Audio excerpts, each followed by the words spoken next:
The stifling heat of Madison Square Garden hung in the air like a heavy blanket, even as the crowds began to disperse. Sweat glistened on Muhammad Ali's brow as he stood in the center of the ring, his right hand raised by the referee. The scorecards had been close, too close for comfort. Joe Frazier's supporters were already shouting from the stands, their voices a cacophony of disapproval that threatened to drown out the announcer's final words. March 15th, 1971 would go down in boxing history, but not for the reasons many had expected. The faces in Ali's corner told the story, a mixture of relief and concern. His trainer, Angelo Dundee, wiped his brow with a towel, his expression guarded as he surveyed the chaos erupting around them. If this story has already made you feel something, however small, don't leave without giving back. Comment and tell me where you're watching this video from, and subscribe to the channel. The greatest has done it again. The announcer's voice boomed over the loudspeakers, but the words were met with a mixture of cheers and jeers. Ali himself seemed subdued, his legendary swagger momentarily dimmed by the controversial nature of the decision. 15 rounds of brutal combat had left both men battered, but the judges had seen enough to award Ali the victory. A split decision that would be debated in barrooms and living rooms across America for decades to come. As Ali made his way back to the dressing room, the narrow corridor filled with reporters thrusting microphones toward his face.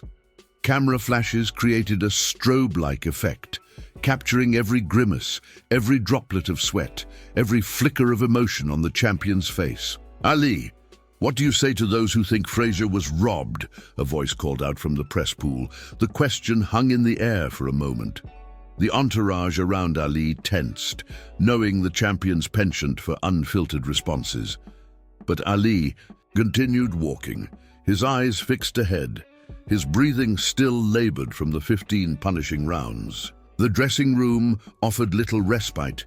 It was cramped, the walls seeming to close in as more and more people crowded inside, trainers, managers, promoters, and a select few members of the press who had managed to gain access. The air was thick with the smell of liniment and sweat, the fluorescent lights harsh against the white-tiled walls. Ali sat heavily on a wooden bench, his gloves finely cut away, his hands being wrapped in fresh bandages by his cornerman. That's when Howard Cosell pushed his way into the inner circle, microphone extended, his distinctive voice cutting through the murmurs. "Muhammad," Cosell began, adjusting his expensive silk tie that reportedly cost $300, more than what most Americans earned in a week. "The decision tonight has caused quite a stir. Many at ringside felt Frazier had done enough to retain his title." "Your response?" Ali looked up, his eyes meeting Cosell's. The room fell silent, the kind of silence that falls when everyone knows they're about to witness something significant. The champion's custom-made robe, embroidered with gold thread that shimmered under the lights, hung loosely around his shoulders. "Howard," Ali began, his voice surprisingly soft. "You've been watching boxing for how long now? 20 years? 30? And you gonna come in here with that question?" Cosell didn't flinch, his Rolex presidential watch, a gift from Frank Sinatra, worth over $10,000, gleaming as he held the microphone steady. "The people want to know, champ. It's my job to ask the questions they're asking." Ali stood up suddenly, towering over Cosell. The fatigue that had been evident moments before seemed to evaporate, replaced by the righteous indignation that had made him not just a boxer, but a cultural icon. "The people?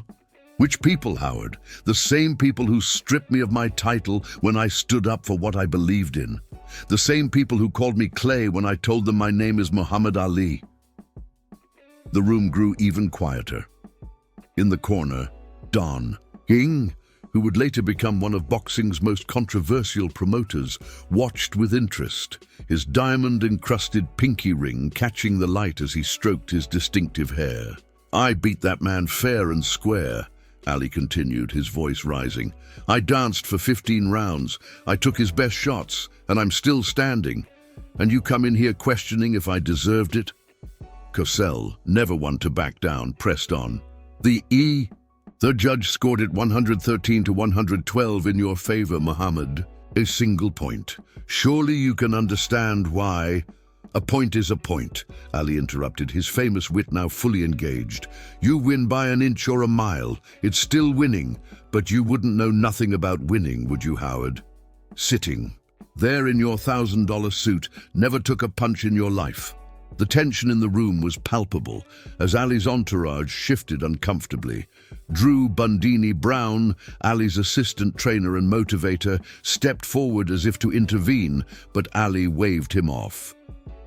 The champion was now fully in his element, the exhaustion of the fight forgotten as adrenaline coursed through his veins. Let me tell you something, Howard, Ali continued, pointing a finger directly at Cosell's face.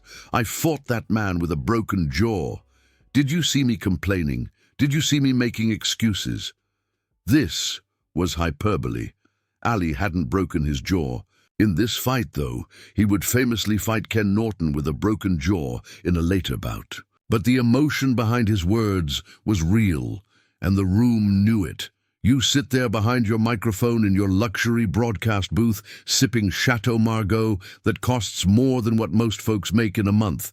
And you have the nerve to question, my victory? You ain't man enough to do what I do. The other reporters in the room had begun scribbling furiously, knowing they were witnessing pure gold. Ali in full flow was always newsworthy, but Ali defending his honor after a controversial decision was front-page material. I told the world I was the greatest before anybody believed it, Ali continued, now addressing the entire room rather than just Cosell. I beat Liston when nobody gave me a chance. I gave up the best years of my career, standing up for what's right.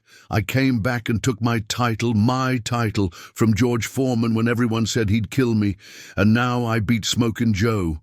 And you want to take that from me too? Cosell, to his credit, stood his ground. No one is taking anything from you, Muhammad. I'm simply asking. You're not asking, Howard. You're telling. You're telling the world that Ali didn't deserve to win tonight. Well, let me tell you something. I'm the judge of what I deserve. Me and nobody else.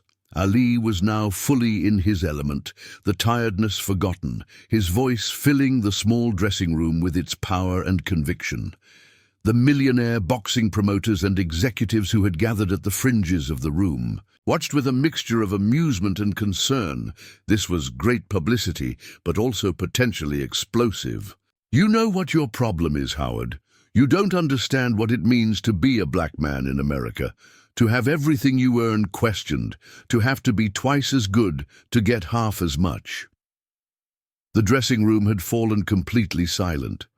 Even the scratch of pens on notepads had ceased as everyone present realized they were witnessing something more significant than a post-fight interview. This was Muhammad Ali, not just the boxer, but the man, the cultural icon, the voice of a generation, speaking his unfiltered truth. Every time a black man rises up in this country, there's always someone waiting to push him back down, Ali continued, his voice now controlled, but no less powerful. When I beat Liston, they said he took a dive. When I beat Foreman, they said he was overrated. Now I beat Frazier, and here you come again. Cosell, never one to shy away from the deeper implications of sports, recognized the moment for what it was. Muhammad, you know I've always been in your corner. I defended you when you refused the draft, when others wouldn't give you the time of day. Ali's expression softened slightly, the fire in his eyes dimming just a fraction. Yeah, Howard, you did. And that's why it hurts more coming from you. I expect it from them. He gestured toward the other reporters. But not from you. The room was witnessing not just the aftermath of a boxing match, but a moment that encapsulated the complexities of race, media, and sport in America. Ali, standing there in his sweat-soaked shorts, bandages on his hands, was speaking not just for himself, but for countless others who felt their achievements were always qualified, always questioned. Let me tell you something, and you can print. This, Ali said, looking around at the assembled journalists. I am the greatest boxer that ever lived. Not because I say so, though I do say so, but because I prove it every time I step in that ring. I proved it tonight against a great champion in Joe Frazier. And I don't need nobody's permission to claim what I earned with these. He held up his fists. The tension gradually began to dissipate as Ali sat back down, allowing his corner to continue tending to his cuts and bruises. Cosell, recognizing that the moment had passed, nodded respectfully and stepped back. As the reporters filed out, eager to file their stories about not just the fight, but the explosive aftermath, Ali called out one last time. "Howard!" Cosell turned back. "We still friends," Ali said with the hint of a smile. "But next time you better come correct." The assembled press laughed, the tension broken. This, too, was Muhammad Ali, the man who could ignite a room with his righteous anger one moment, then diffuse it with his charm the next. As the dressing room emptied, leaving just Ali and his closest team, the champion looked up at Bundini Brown. "Did I go too hard on him?" Bundini smiled. "Champ, you just being you, and that's all anybody ever needs to be."